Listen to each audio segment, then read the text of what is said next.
नमस्कार दोस्तों, क्या आपको या आपके किसी जानकार या परिवार के सदस्य को सांस लेने में दिक्कत होती है, खासकर नाक से? क्या आपको लगता है कि आपकी नाक के अंदर कुछ टेढ़ा मेढ़ा है, जिसकी वजह से सांस लेने में परेशानी हो रही है? आज मैं इस वीडियो में आपको बताने जा रहा हूँ कि नाक की हड्डी के टेढ़ेपन, जिसे हम नेजल सेप्टल डिविएशन कहते हैं, उसके बारे में और उसका सबसे बेहतर समाधान, जिसे सेप्टोप्लास्टी कहते हैं। अगर आप इस समस्या से जूझ रहे हैं तो इस वीडियो को अंत तक जरूर देखें। मैं आपको बताऊंगा कि इस समस्या का समाधान कैसे किया जा सकता है और आपकी जिंदगी को कैसे बेहतर बनाया जा सकता है। यह कहानी 28 साल के एक लड़के राहुल की है, जो एक कॉलेज में पढ़ाई कर रहा है। राहुल के जो माता पिता हैं उसको मेरे पास लेकर आए, क्योंकि उसकी सांस लेने में काफी दिक्कत हो रही थी, जो नाक से थी। खासकर यह दिक्कत जब वह सोने जाता था तो उसकी एक नाक से बिल्कुल भी हवा नहीं जाती थी। उसे दिन में भी सांस लेने में परेशानी होती थी और उसकी नाक में अक्सर सूजन और दर्द रहता था। इस वजह से उसकी पढ़ाई पर भी असर पड़ रहा था और वह हमेशा कुछ थका थका सा महसूस करता था।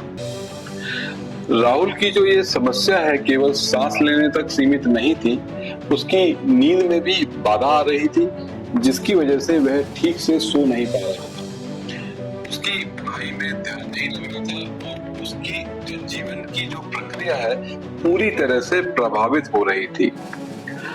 राहुल की जो सामाजिक जीवन था वो इससे प्रभावित हो रहा था, क्योंकि वह हमेशा थका थका और चिड़चिड़ा सा रहता था।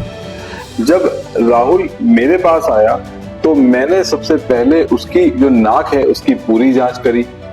हमने उसके कुछ टेस्ट किए, जिसमें नंबर 1 था नेजल एंडोस्कोपी या नाक की दूरबीन की जांच। इस टेस्ट से हमने राहुल की नाक में अंदर की जो संरचना है उसको देखा और पाया कि उसकी जो नाक की हड्डी है वो काफी टेढ़ी हो गई है। नंबर 2, हमने उसका सीटी स्कैन पीएनएस किया। इससे हमने नाक और साइनस की गहराई में जांच करी, ताकि यह सुनिश्चित किया जा सके कि कोई अन्य समस्या तो नहीं है।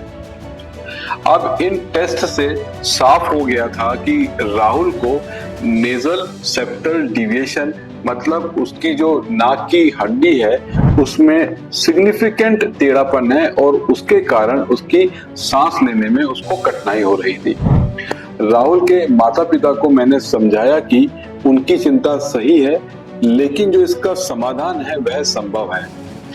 मैंने उनको सेप्टोप्लास्टी के बारे में बताया, जो एक सर्जिकल प्रक्रिया है जिससे नाक की हड्डी को सीधा किया जा सकता है।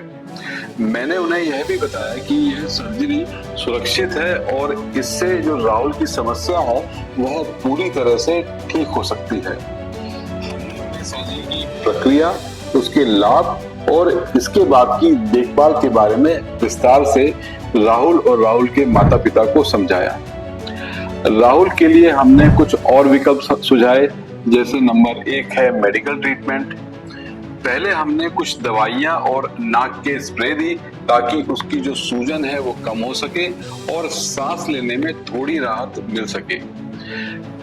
दूसरा जो हमने सेप्टोप्लास्टी है वो जब सुझाई, जब दवाइयों से राहत नहीं मिली, तो हमने सेप्टोप्लास्टी सर्जरी का निर्णय लिया। इस सर्जरी में नाक की हड्डी को सीधा किया जाता है, ताकि राहुल की सांस लेने की जो समस्या है वो खत्म हो सके। सर्जरी के बाद राहुल की हालत में काफी सुधार हुआ। वह बिना किसी परेशानी के सांस ले पा रहा था और उसकी नींद बेहतर हो गई थी और उसकी जीवन भी सामान्य जैसा हो गया था। तो दोस्तों, जो नाक की हड्डी का टेढ़ापन है वह एक आम समस्या है, लेकिन इसे नजरअंदाज नहीं करना चाहिए और ना ही ये सही है। अगर आपको या आपके किसी जानकार को किसी तरह की समस्या हो तो इसे गंभीरता से लें और सही समय पर इलाज करवाएं। शुरुआती पहचान और सही इलाज इस समस्या से निजात आप पा सकते हैं। याद रखें, जीवन में स्वस्थ रहने सबसे महत्वपूर्ण है, राहुल की तरह आप भी इस समस्या से निजात पा सकते हैं और अपनी जिंदगी को बेहतर बना सकते हैं।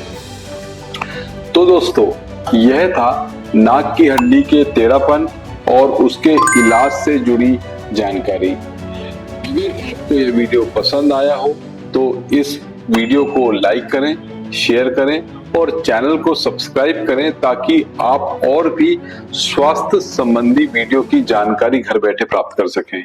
धन्यवाद।